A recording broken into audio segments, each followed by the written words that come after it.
আজকে আমাদের আলোচনার বিষয় কোণ নিয়ে। প্রথমে আসা যাক কোণ কাকে বলে।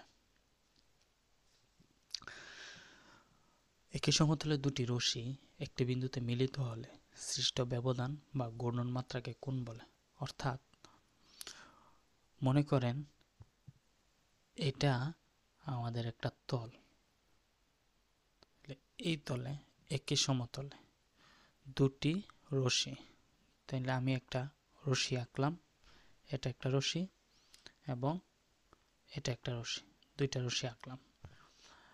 একটি বিন্দুতে যদি মিলিত হয় তাহলে কয়টা বিন্দুতে? একটি। তো দুইটা রশ্মি এখানে একটি বিন্দুতে মিলিত হয়েছে, যে বিন্দুটার নাম দিলাম আমি বি। তাহলে মিলিত হওয়ার পর যে ব্যবধানটা তৈরি হবে বা যে ঘূর্ণনটা তৈরি হবে তাকে আমরা কি বলবো? কোণ বলবো। তাহলে এখন দেখেন এই দুইটা রশ্মি দেওয়ার কারণে আমাদের একটা ব্যবধান তৈরি হয়েছে। ব্যবধানটা হচ্ছে এইটা। অথবা আপনারা চাইলে আরেকটা ব্যবধান আমরা নিতে পারি, এই ব্যবধান। তো এই দুটোটাকে আমরা কি বলবো? কোণ বলবো। তাহলে যেই বিন্দুতে রেখাগুলো মিলিত হয় তাদেরকে আমরা শীর্ষবিন্দু বলি বা ভার্টেক্স বলি। তাহলে বিন্দুগুলো এখানে দুইটা রশ্মি কোথায় মিলিত হয়েছে? বি বিন্দুতে। তাহলে এই বি বিন্দুটা হলো আমাদের শীর্ষবিন্দু এবং রেখাগুলোকে আমরা কি বলবো? কোণের বাহু বলবো। তাহলে এখানে বিসি একটা রেখা এবং বিএ একটা রেখা, এই দুইটা রেখাকে আমরা কি বলবো? কোণের বাহু। এখন আমরা যাই কোণকে আমরা কিভাবে প্রকাশ করব। তাহলে কোণকে মূলত দুইটি পদ্ধতিতে প্রকাশ করা যায়। একটা হচ্ছে ডিগ্রি পদ্ধতি। তাহলে ডিগ্রি হলো কোণ মাপার একটি প্রচলিত একক, এটাই আমরা সবচেয়ে বেশি ব্যবহার করি। তো একটি পূর্ণ বৃত্তকে, তো আমরা যদি একটা বৃত্ত আঁকি, এটা হচ্ছে আমাদের একটা বৃত্ত এবং এই বৃত্তটাকে যদি 360 সমান অংশে আমরা ভাগ করি, তাহলে এখন এই বৃত্তটাকে যদি আমরা এভাবে মনে করেন 360টা অংশে ভাগ করতে থাকি, তো এইভাবে যদি 360টা ভাগ হয় তাহলে এক একটা ভাগকে আমরা বলবো কি? 1 ডিগ্রি। এই যে কোণটা তৈরি করছে এক একটা ভাগ, তাকে আমরা বলবো কি? 1 ডিগ্রি। এবং দ্বিতীয় যে পদ্ধতি সেটা হচ্ছে রেডিয়ান পদ্ধতি। তো রেডিয়ান হলো কোণ মাপার একটা গাণিতিক পদ্ধতি এবং এটা আমরা গণিতে বেশি ব্যবহার করি উপরের ক্লাসগুলোতে যখন আমরা পড়ি, মূলত মাধ্যমিকের 9, 10 এবং ইন্টারমিডিয়েট এবং অনার্স লেভেলে। তাহলে রেডিয়ানে আমরা একটা পূর্ণ বৃত্তকে, তার মানে টোটাল বৃত্তের কেন্দ্রের মাপটাকে আমরা কি বলবো? 2π রেডিয়ান বলবো। এখন প্রশ্ন হচ্ছে রেডিয়ান জিনিসটা কি? তো রেডিয়ান হলো, আমরা যদি একটা বৃত্ত আঁকি এবং এই বৃত্তের অবশ্যই কি থাকবে? একটা ব্যাসার্ধ থাকবে। তাহলে এই বৃত্তের ব্যাসার্ধ যে সমান, যে দৈর্ঘ্যটুকু তৈরি হয়েছে সেম দৈর্ঘ্যের আমরা যদি একটা বৃত্তচাপ নিই, মনে করেন এখান থেকে অতটুক পর্যন্ত এই যে ব্যাসার্ধটা, এই ব্যাসার্ধের সমান দৈর্ঘ্য আমি যদি এখান থেকে মনে করেন এখান পর্যন্ত সমান দৈর্ঘ্যটা হয়ে থাকে, তাহলে এই সমান দৈর্ঘ্য বা চাপটা কেন্দ্রে যে কোণ তৈরি করে তাকে আমরা বলি কি? 1 রেডিয়ান বলি।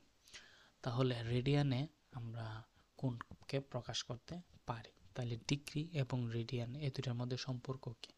360 ডিগ্রিকে আমরা কি বলবো? 2π রেডিয়ান। তাহলে 1 ডিগ্রিকে আমরা বলবো কি?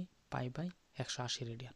মানে আমরা যদি ঐকিক নিয়মের অঙ্ক করি যে 360 ডিগ্রি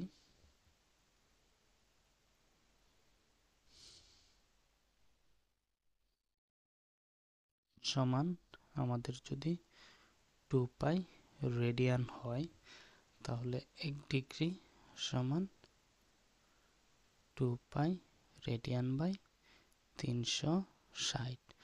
তো 2 দ্বারা 360কে আমরা ভাগ দিলে কত হবে? 180।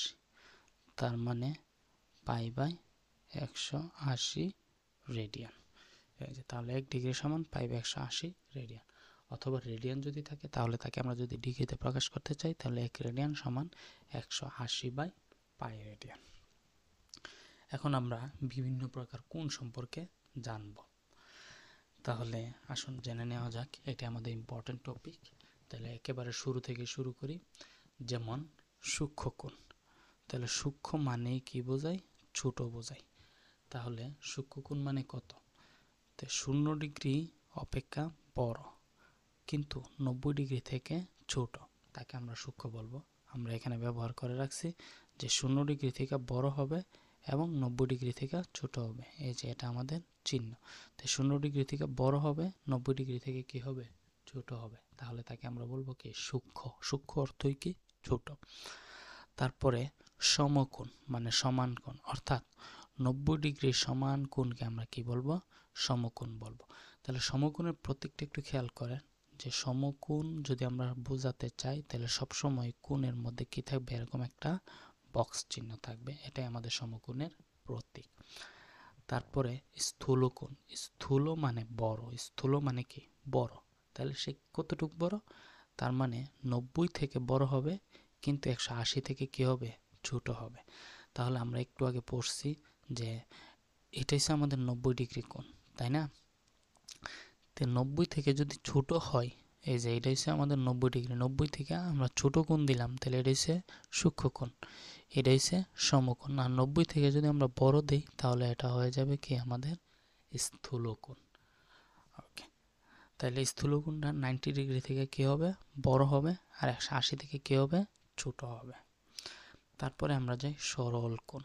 সরল মানে সোজা একটা রেখা, সরল রেখায় উৎপন্ন কোণ।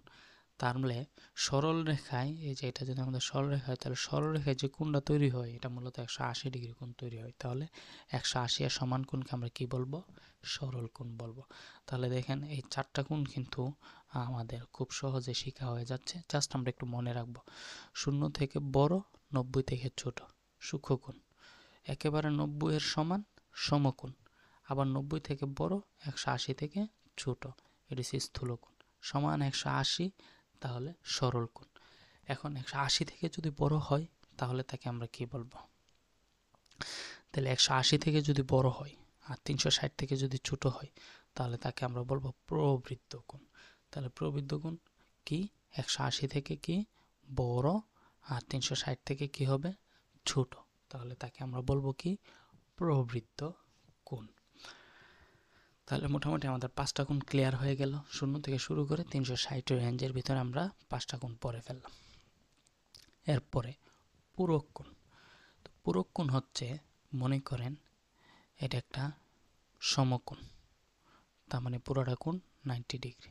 এখন যদি এমন হয় যে এই 90 ডিগ্রি কোণকে আমরা একটা রেখা দ্বারা বা রশি দ্বারা দুইটা ভাগ করে ফেলছি, এখন ভাগের মান কত তা আমরা জানি না, তাহলে এই দুইটা কোণ মিলে এখন কি হবে? 90 ডিগ্রি হবে। তাহলে আমরা বলবো একটা আরেকটার পূরক কোণ। তাহলে দুইটা কোণের সমষ্টি যদি 90 ডিগ্রি হয় তাহলে একটি অপরটির কি হবে? পূরক কোণ হবে। এখন আমরা যদি পূরক কোণ বের করতে চাই, যেমন আপনাকে বলল যে 30 ডিগ্রি একটা কোণ, তাহলে তার পূরক কোণ কত? তাহলে আমরা তো জানি যে পূরক কোণ দুইটা মিলে 90 ডিগ্রি হবে। কত ডিগ্রি হবে? 90 ডিগ্রি। তো এর মধ্যে একটা কোণ যদি 30 ডিগ্রি হয় তাহলে তাকে আমরা বিয়োগ করে দিলে আমরা অপর কোণটা পেয়ে যাচ্ছি 60 ডিগ্রি। তাহলে এটাই বলা হয়েছে যে আমরা যদি পূরক কোণ বের করতে চাই তাহলে 90 ডিগ্রি থেকে আমরা কি করব? বিয়োগ করব। তাহলে পূরক কোণ মানে দুই কোণের সমষ্টি 90 হবে। এখন যদি আমরা বলি সম্পূরক, তাহলে সহজ হিসাব, দুই কোণের সমষ্টি কি হবে? 180 ডিগ্রি। তাহলে আমাদের হিসাব এটাই যে এখন 180 ডিগ্রি নামে একটা কোণ থাকবে, তাকে আমরা আরেকটা রেখা দ্বারা যদি ভাগ করে ফেলি তাহলে দুইটা মিলে এখন 180 ডিগ্রি হবে। তাহলে একটা আরেকটার কি হবে? সম্পূরক কোণ হবে। তাহলে সম্পূরক কোণ বের করতে গেলে আমরা 180 ডিগ্রি থেকে কি করব? বিয়োগ করব। এখন আমরা যে সন্নিহিত কোণ, সন্নিহিত মানে কি? সে সাথে থাকবে। অর্থাৎ যেমন আমরা যদি এখানে বলি যে এই কোণের সাথে কে আছে? এই কোণটা আছে, তাহলে তারা সন্নিহিত কোণ। অথবা এই কোণের সাথে কে আছে? এই কোণটা আছে, তাহলে তারাও কি? সন্নিহিত কোণ। তাহলে এখানে দেখেন এই কোণের সাথে কে আছে? এই কোণটা আছে, তাহলে তারা কি? সন্নিহিত কোণ। অর্থাৎ পাশাপাশি যদি থাকে তাহলে তাকে আমরা সন্নিহিত কোণ বলবো। তাহলে সন্নিহিত কোণের বৈশিষ্ট্যটা একটু খেয়াল করি। দুইটা কোণ যদি একই শীর্ষবিন্দুতে থাকে তাহলে দেখেন এই কোণটা এবং এই কোণটা, তাদের শীর্ষবিন্দু কিন্তু একটাই। এবং তাদের একটা যদি সাধারণ বাহু থাকে তাহলে এটা হচ্ছে তাদের সাধারণ বাহুটা। তাহলে যদি একটা সাধারণ বাহু থাকে তাহলে আমরা বলবো কি একটি অপরটির সন্নিহিত কোণ মানে পাশাপাশি কোণ। এখন যে বিপ্রতীপ কোণ, তো দুইটি সরল রেখা পরস্পর ছেদ করলে, তাহলে আমি নিলাম একটা সরল রেখা আর একটা সরল রেখা, তাহলে পরস্পর কি করছে, এই যে ছেদ করছে। ছেদ করা মানে একটা আরেকটাকে ক্রস করা। তো ছেদ করলে আমরা কয়টা কোণ পাইলাম, চারটা কোণ পাইলাম। 1 নাম্বার কোণ, 2 নাম্বার কোণ, 3 নাম্বার কোণ, 4 নাম্বার কোণ। তাহলে টোটাল কয়টা কোণ উৎপন্ন হয়েছে, 4টা কোণ। তাহলে যে কোনো একটা কোণকে বিপরীত দিকের কোণের বিপ্রতীপ কোণ বলে। যেমন 1 নাম্বার কোণ যদি ধরি তাহলে তার বিপরীত দিকে কোন কোণটা আছে, 3 নাম্বার কোণটা। তাহলে আমরা বলতে পারি 1 এবং 3 পরস্পর বিপ্রতীপ কোণ। আবার আমরা যদি 4 নাম্বার কোণ ধরি তাহলে তার বিপরীত দিকে কে আছে, 2 নাম্বার কোণ আছে। তাহলে আমরা বলতে পারি যে 4 এবং 2 পরস্পর বিপ্রতীপ কোণ, মানে উল্টা দিকের কোণটা। তাহলে আমরা এখান থেকে একটা পাচ্ছি যে বিপ্রতীপ কোণ আবার পরস্পর কি হয়, সমান হয়। তার মানে 1 নাম্বার আর 3 নাম্বার কোণের মান সমান, 2 নাম্বার এবং 4 নাম্বার কোণের মান সমান। তারপরে যাই একান্তর কোণ। তাহলে যদি দুটি সমান্তরাল সরল রেখা, আমি আঁকলাম দুইটা সমান্তরাল সরল রেখা, অপর একটি সরলরেখা যদি ছেদ করে, তাহলে তাদেরকে মনে করেন অপর একটা সরলরেখা কি করছে, ছেদ করছে। তাহলে সমান্তরাল রেখা দ্বয়ের অভ্যন্তরে, তো সমান্তরাল রেখা দ্বয়ের অভ্যন্তরে, তার সমান্তরাল রেখা হচ্ছে এটা আর এটা। তাহলে তাদের অভ্যন্তরে বলতে এই ভিতরের দিকে বোঝাচ্ছে। অভ্যন্তরে একটি কোণ অপর সমান্তরাল রেখার সংলগ্ন ছেদকের বিপরীত পাশে কোনো একান্তর কোণ হবে। মনে করেন এই একটা কোণ নিলাম, তাহলে তার অপর, তাহলে দুইটা সমান্তরাল সরলরেখার অভ্যন্তরে যে কোনো একটা কোণ যদি নেই, তাহলে তার অপর সমান্তরাল রেখা হচ্ছে এটা। তো এইটার যে ছেদকটা টানছি এর বিপরীত পাশের কোণটা পরস্পর কি হবে, একান্তর কোণ হবে। তাহলে এটা হচ্ছে আমাদের একান্তর কোণ। তার মানে এখানে বলা হচ্ছে যে অভ্যন্তরের একটি কোণকে, তাহলে অভ্যন্তরে আমি একটা কোণ নিলাম অপর সমান্তরাল রেখার সংলগ্ন ছেদকের বিপরীত পাশে। তাহলে অপর সমান্তরাল রেখা সংলগ্ন এটা হচ্ছে আমার ছেদক, তাহলে ছেদকের বিপরীত পাশে এটা একটা আরেকটার কি হবে, একান্তর কোণ হবে। একান্তর কোণগুলো পরস্পর কি হয়, সমান হয়। তাহলে আমরা পড়লাম বিপ্রতীপ কোণ পরস্পর সমান, একান্তর কোণ পরস্পর সমান। আমরা আমাদের শেষ টপিকে চলে যাব, অনুরূপ কোণ। তো অনুরূপ কোণ হচ্ছে যদি দুটি সমান্তরাল সরলরেখাকে অপর একটি সরলরেখা ছেদ করে, তাহলে দুইটা সমান্তরাল সরলরেখাকে আরেকটা সরলরেখা ছেদ করছে, যেটা আমরা একান্তর কোণের বেলায় পড়েছি। তাহলে সমান্তরাল রেখাদ্বয়ের অভ্যন্তরে একটি কোণকে, তো সমান্তরাল রেখার অভ্যন্তর, মনে করেন এটা হচ্ছে আমাদের অভ্যন্তর মানে ভিতরের একটা কোণকে অপর সমান্তরাল রেখার বাইরের, অপর সমান্তরাল রেখার বাইরে, তো বাইরে তো হচ্ছে এই অংশটুকু এই অংশটুকু, তো বাইরের ছেদকের একই পাশে। তাহলে আমার এই কোণটা ছিল ছেদকের বাম পাশে, তাহলে ঠিক ছেদকের একই পাশে, তাহলে বাম পাশে কোণের অনুরূপ কোণ বলে। অর্থাৎ অনুরূপ মানে কি, একই, সেম। তাহলে দেখেন কোণগুলা কি অবস্থানে থাকবে, সেম পজিশনে থাকবে। তাহলে তাকে আমরা বলবো কি, অনুরূপ কোণ। এবং অনুরূপ কোণ পরস্পর কি হয়, সমান হয়। ধন্যবাদ সবাইকে।